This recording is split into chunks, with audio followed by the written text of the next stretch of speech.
I've been listening to a lot of people saying that work's really tight out there. A lot of freelancers saying it's really hard.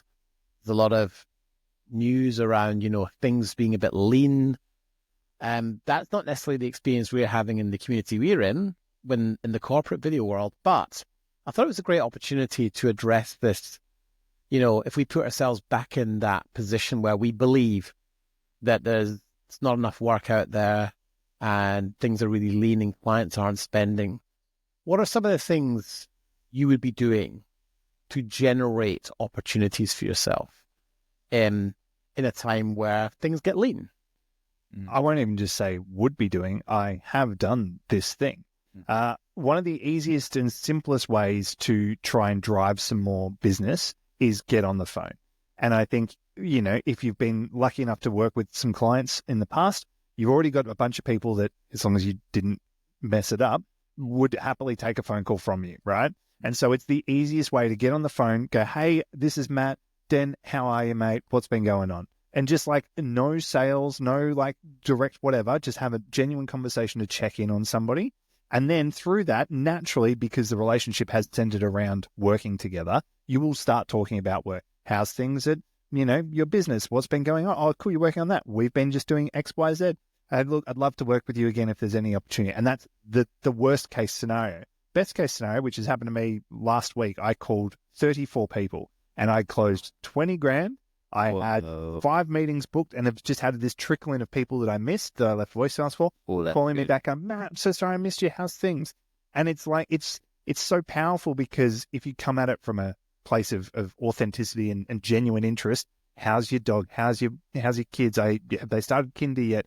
What's been going on? I saw, the Celtics won the NBA championship. That's awesome. I know you back, like whatever it is, right? Have a bit of personal connection and start that conversation. Naturally, work conversation will come up and they'll just, if there's no opportunity directly there, you'll be top of mind because you made them feel, important in your life. And so it moves the needle really, really quickly, but also fills your boots and you start having these conversations that are positive, that just kind of breed a bit more momentum. So I did that last week and it's just I think it's worth mentioning here, when you're facing 34 calls, like I'd still be like, 34 calls. The first one is the hardest. Yeah. But once you've broken the back of that, which reminds me of back in COVID. Remember that situation where you were really in shtuck and just like, do this. Yeah, like the 3 calls. Yeah. My fave. Before I drop that one, that's a superpower, right? Like people, you can be listening to that and going, oh yeah, getting on the phone to a lot of people, that sounds like a boring thing to do. If you can do that well, you will be potentially that person's favorite moment of their day. And you know why? Because people, I have this belief that everybody's favorite subject to talk about is themselves. And before you call BS on that, the only reason it wouldn't be is if they're talking to someone they don't think cares. Yeah. And so if someone, I would say no matter who it is, I could have a great conversation with someone and it's by asking them about themselves. 100%. And it's by genuinely wanting to know. It's by going past the, hey, how are you? Yeah, good, thanks. No, I want to know. How are you? Yeah. Or what have you been up to? Not much. I don't believe you. There's 2 things I want to add to that. One is we've worked with a finance broker, right, to get some loans to buy cameras and equipment and things. And he, in his CRM, has like birthdays of my family, like my kids' birthdays, and will just call me and be like, hey, I just want to wish your son happy birthday. Whoa. You're like, dude, that's so cool. And like, he's not thinking about it, but there's that follow-up and you feel so good by it. It's like the greatest, warmest feeling. Wow. But I think the other thing you just said that remind me I have to share this is it is a superpower, but it is also, you have to do a lot of mindset shifting in order to just commit to that, right? Yeah. We talk a lot about mindset and kind of committing to the idea of being a business owner and really who do you need to become to see this scale and be successful. I had that list of 34 people I needed to call, and the first couple I was like the easy layups. So I know this person, this is cool. I spoke to them last month or whatever. You get to the last 10 that are like, oh, I haven't spoken to them in a year, and maybe I just send them an email, and just the mental gymnastics I'm going through. Well, like it's just I know that I need to do this, and yet I'm still doing it. So just push through that barrier, because the worst that happens is you have a, hey, how's it going? Yeah, good. What's you been up to? Oh, not much. Great. Blah, blah, blah, blah.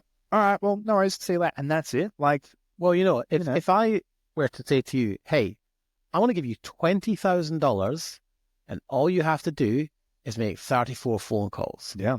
How many people would say yes to that? Everyone. Nearly everyone. And yet, as videographers running businesses, we all have a client list. And it doesn't matter if they're lapsed clients or recent clients or clients you didn't win deals with. You've got some kind of relationship. And it's just making that first step. And you're absolutely right. Do not do it via email. That is not a follow-up. A follow-up is getting on the phone. And if you can't get them on the phone right away, because sometimes people ignore numbers they don't know, ring again and ring again. And almost every time someone will pick up on the third call because they'll think, oh, someone's really trying to get a hold of me. There must be an emergency. Yeah, that's where I was going to that. But you've got to come in with, I have a reason to call, right? The 3-call strategy is rocking, and it challenges so many internal perceptions, right? What's the 3-call strategy? Well, the 3-call strategy, as Dan outlined briefly, is you call them, they don't pick up. Chances are they'll look at their phone and seen a call coming through and just put it down. Like that's, most people will see the call. You call them again. And, it takes a little bit to go, I've called them once, I've done what I was supposed to do. I'll just move on to the next one. That's easy. It's harder to call again. But you call again. And if they don't pick up that time, you call again. And that's like holy. As Den was saying, if someone's called you 3 times, they want quick succession. They want to speak to you, thinking, "Oh, what's going on? I have to pick up the phone. This person's called me 3 times in a row. It's urgent." And I've done this to multiple people, and you do sometimes get the what? You can't say what, but that's when you step in to go, I actually believe I could be the best part of someone's day. And you say, hey, it's Caleb here. I just really wanted to check in. How are you? Things are a bit crazy out there at the moment. The example I used was back in COVID, right? That was easy, right? Because I could come in going, how crazy is this world? I just wanted to check in. I'm doing a ring around of all my past clients, and I want to check in. How are you going? And the response after me asking a genuine question that sounds like I really care is often, oh, Caleb, wow, yeah, it is going crazy. And you just have this conversation, and unwittingly, you've been their best part of their day, right? Where you just get to have a human-to-human conversation with someone who cares. Yeah. What you're really doing there as well is you're fishing for problems. Yeah. Because you're just waiting for them to be like, da, da, da, da, da, da, da. And then we really want to launch this brand product, da, da, da. And you're like, oh, brand product. Yeah, okay, S.C.A.L.E. So, yeah, that's really interesting. Well, that brand product, we could actually probably help you guys out with that. I mean, is that something you'd be, good one. And then away you go. Yeah, you say, oh, man, it sounds like a really tough time. Did you know we actually solved that problem? Would you be interested in hearing how we do that? So can I ask you then, COVID obviously makes sense. You check in. It's a crazy world. How do you do that today? Like, what's the reason you were calling them 3 times on a Wednesday afternoon? Talk the weather in Bendigo. How sunny is it outside? No, I play into it. I go, hey, look, no emergency. I know what you might be thinking. I've called you 3 times in a row, but I'm going through my past emails and past clients, and I really wanted to catch up with you and catch you before the day's out. I've got a simple question for you. How is life at the moment? How are you going? I want to check in. And it's good. It's good. Because it can be the elephant in the room, right? Yeah. Someone's called you up, and if you sense like they're a bit annoyed, you can just I call it out. I just go, have I caught you at a bad moment? I know I called you 3 times, and that can be a bit crazy. Have I caught you at a bad time? Can I call you back? And they go, no, no, Yeah. all right, let's talk. They're just shocked. Yeah, Because what you're doing is you're showing that you care. Yep. And I think there was a very famous marketer, his name's escaped me, but he said, you become interesting by being interested in people. Oh, good. And so if you lean in and really want to get a hold of someone, it stands out. Yeah. Because most people are like, how are you? Yeah, I'm fine. And so you actually go a bit deeper. And if you you're leading from the heart, really, you're saying, I really care about you and I want to know how you are. Yeah. And if the conversation goes towards, we can solve a problem for you, great. But that's not why I called. And you have this intent. And I think that intent counts more than skill in any sales conversation. Yeah. Most sales conversations, videographers particularly, are like, you got any work? and that's often what happens. Whereas if you go, hey, I'm just calling to see how you are because I've not checked in a while. Yeah. How are you? Yeah. People feel that. So what are some ideas then? So say, for example, I take on your guys' advice. I run through that list. I have 4 people I call, and that's the extent of my contact list. And I have 4 great conversations, but nothing comes out of those 4. And then I still am at a point where I'm looking for work. What are some ideas that you guys could give me that will fast track my client acquisition? I got 2. You can go back to them and send them an email. Just say, hey, great to catch up with you earlier today, Andy. Loved our chat. Great to hear about how well your kids doing, whatever it is. I'm a little bit light on at work for the moment, and we had a great opportunity or great time working together. Is there anybody you could recommend me to that would really benefit from what I can do? Referrals, right? Because you've already had a conversation. They've got a good positive vibe about you. All of a sudden, they're about, God, yeah, I'd love to refer Andy to somebody else. Bang, bang, bang. And then that's just a nice, organic, really warm lead off the back of that. The other one is essentially doing the same thing with, essentially cold outreach if you're in the mode of it, right? Yep. Like if you're already kind of feeling good about getting on the phone and you've already broken through that barrier, then what are some of those, maybe you've got connections with people on LinkedIn that you've not had a conversation with.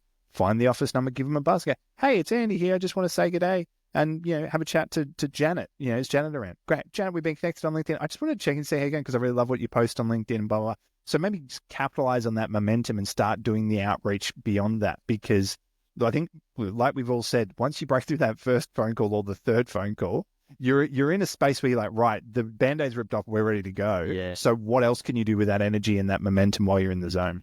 Yep. I tell you, if you get on the phone, you will drum up work. It's just as simple as that. It just depends how many calls you're willing to make. You will finish with work if you just keep calling people.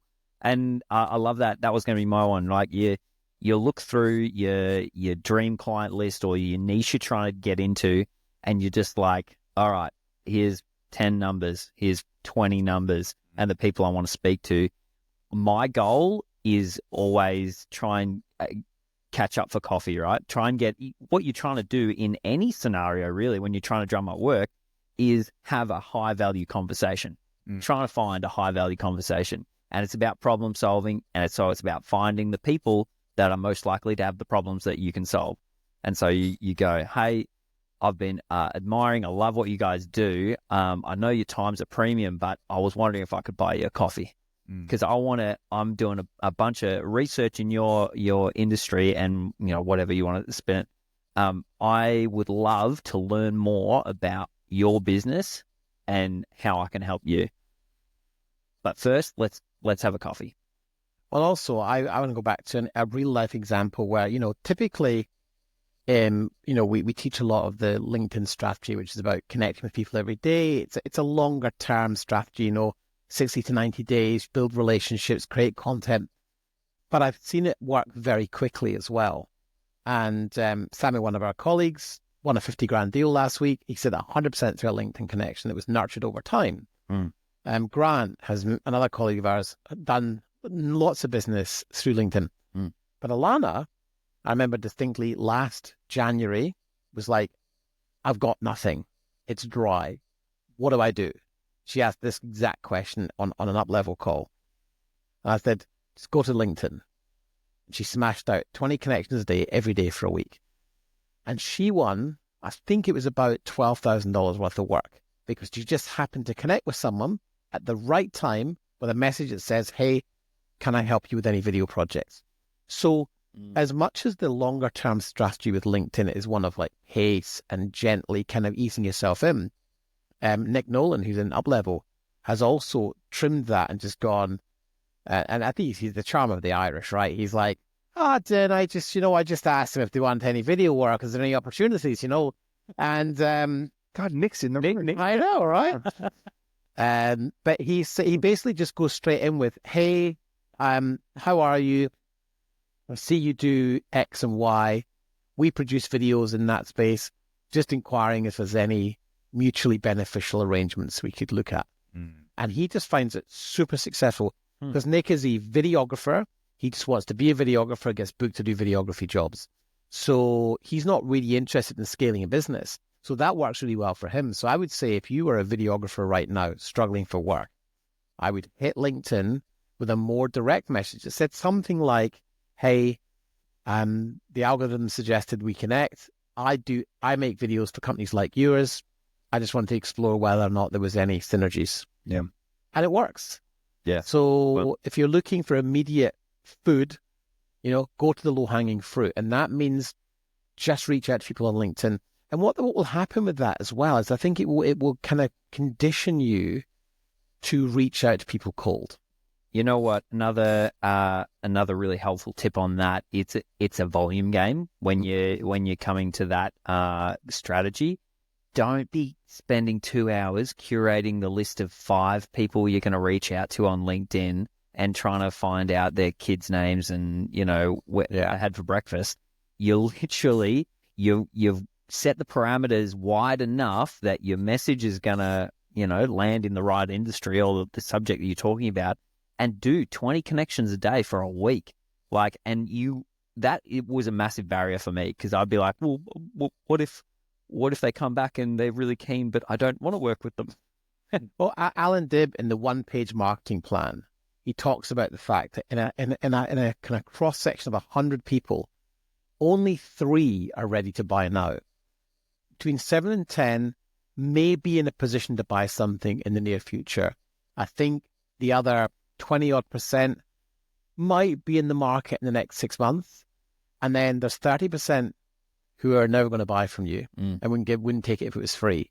And then the final 30% have just no interest in you whatsoever. So if you think you're only reaching out to 20 people a month, it's going to take you 4 times, 5 times as long to get to that 100 to get to 3 clients. Yep. And sometimes that really freaks us out.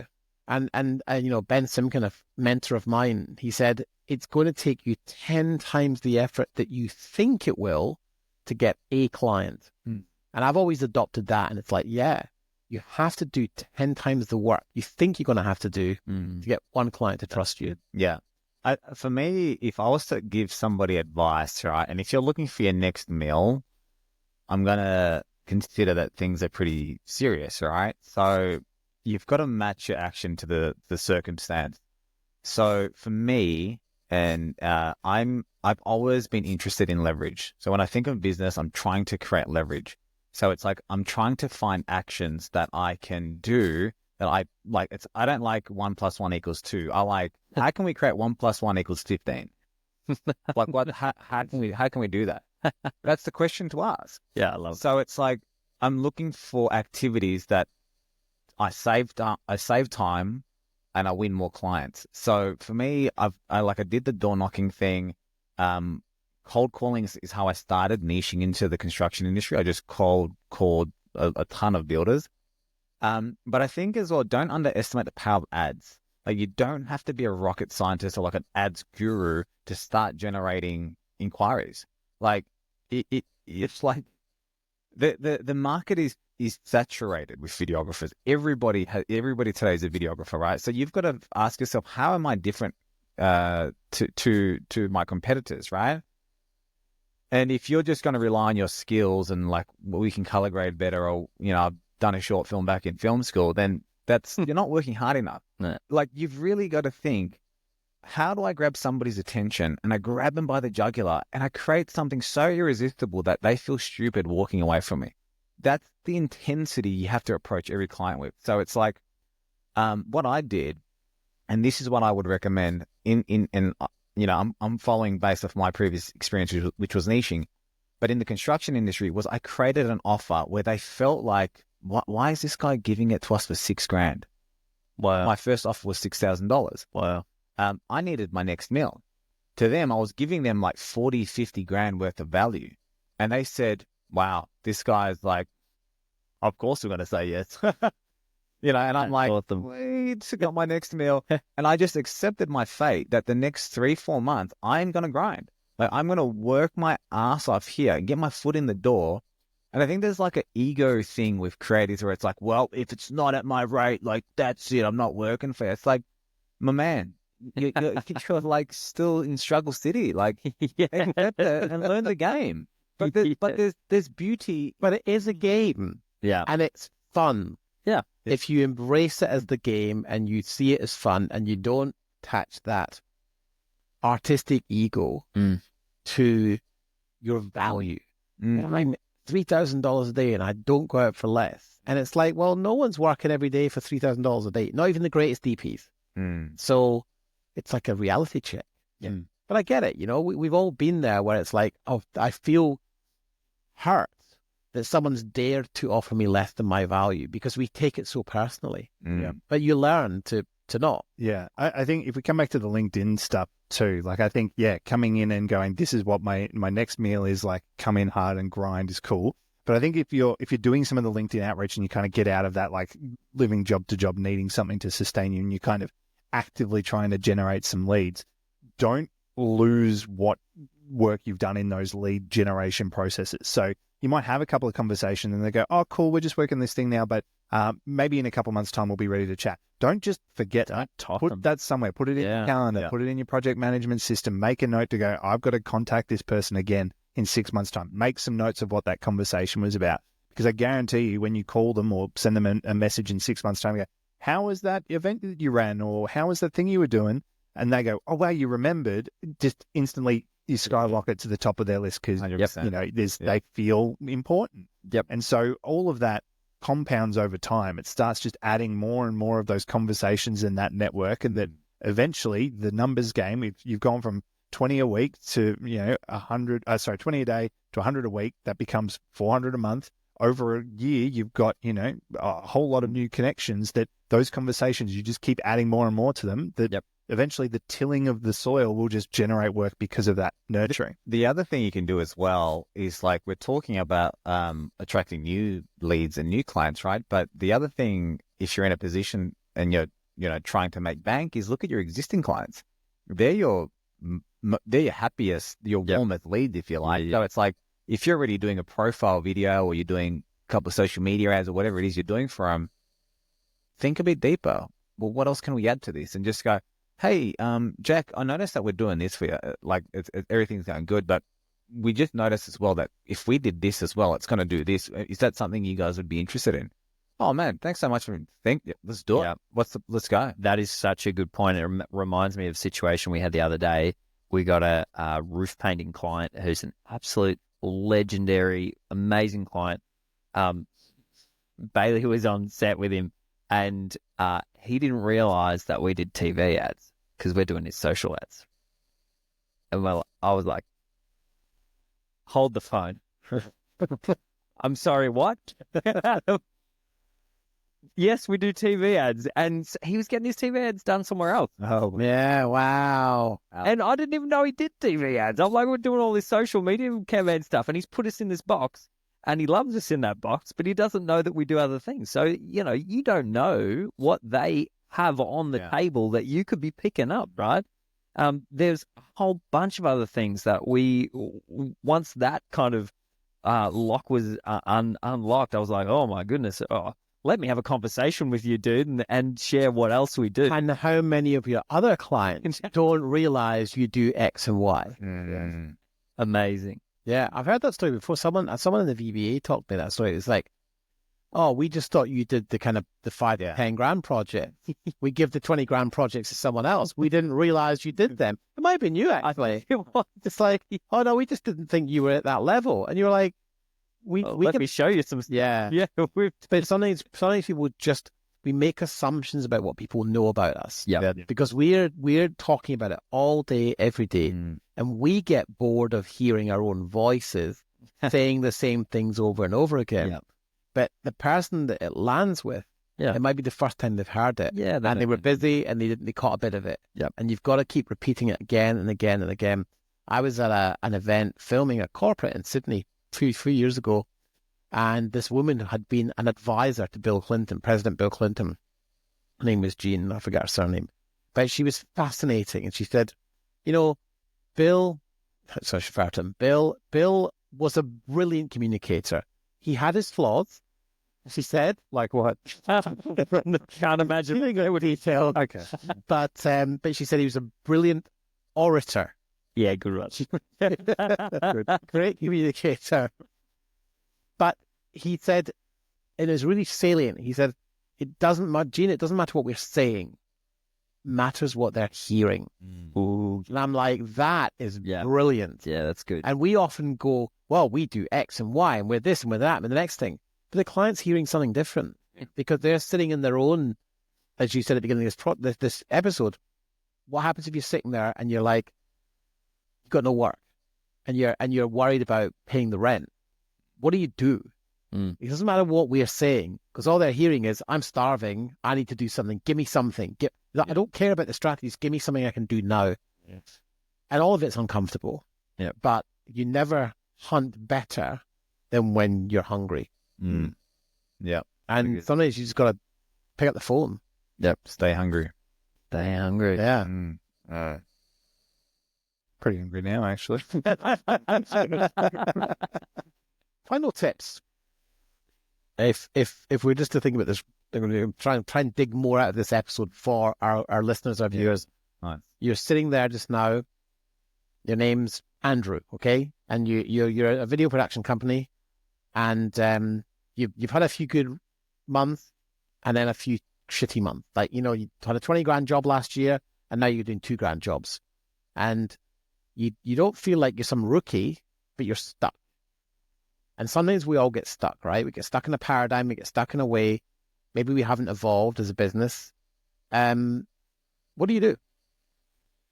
Andrew, you've got to become top of mind to everybody you possibly can. So that's getting on the phone, talking to the people that know you. It's by connecting with new people on LinkedIn. It's by posting content, running ads, being as present and omnipotent as possible so that whenever somebody thinks video, they think Andrew's videos.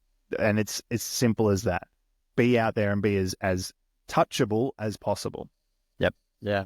I'd say, Andrew, mate, if you're in a funk and you're hearing all this and you're like, I can't do any of that. I don't know which way is up. Surround yourself with some other people that can speak into your life. Go, hey, mate, get around you and pull you out, because it's really hard. Business can be really isolating and you can feel like you're just drowning sometimes. So I would say don't go to your well-meaning family that have never run a business or anything like that. Go find a crew that get you. There's a couple of cool places you can go for that, right? I mean, I'm surrounded by you guys. Come on to this podcast. Yeah, there's a spare seat here somewhere. No, but seriously, we've got a free group, right? And so that is a place where people like you can get in there, and it's no longer the echo chamber of your brain. You can see other people who have similar problems, and you can all rise together. When I plucked that name Andrew out the nowhere, I wasn't even thinking about Andy. I've never known you be called Andrew. No, that's what your mother says to you when you're in trouble. I'm thinking there's someone there that's like, it's going to be really freaky for them. There is an Andrew. There is a wedding bullet. Yeah. God, I can see through the podcast. Yeah, that's massive. I think community is huge. Surrounding yourself with other people. I think for me, the thing I'll share with Andrew or anybody who's in that position is, from my experience, when things are going south, the first thing that I check is myself. The first thing that I check is where's my head at? Where's my mindset? Like, don't underestimate the power of positivity. It sounds really loose, but like in your mind, self-belief is like key. Because if you believe that you will fail, you will fail. Even if I hand you the keys, you won't be able to start the car. So it's like, but if you believe in your mind, like this is my self-belief. Any problem I encounter, I have the ability to solve it. Like it's a relentless, brutal mentality, but I have to have it. And I to the core believe it. So I would say, check yourself. are you backing yourself? Do you believe that you can succeed? And check that first. Once you've got that right, the answers will follow. Yep. Love it. And the only thing that's guaranteed is if you don't change something, you will guaranteed get the same result you're getting. So if not now, when? You may as well give it a crack, because what's the worst that can happen? Yeah. Hey, thanks so much for tuning into that episode. I hope you found it super helpful. If you want to make sure you stay up to date with what we're posting, we post regular content, smash the subscribe button and check out more content over here.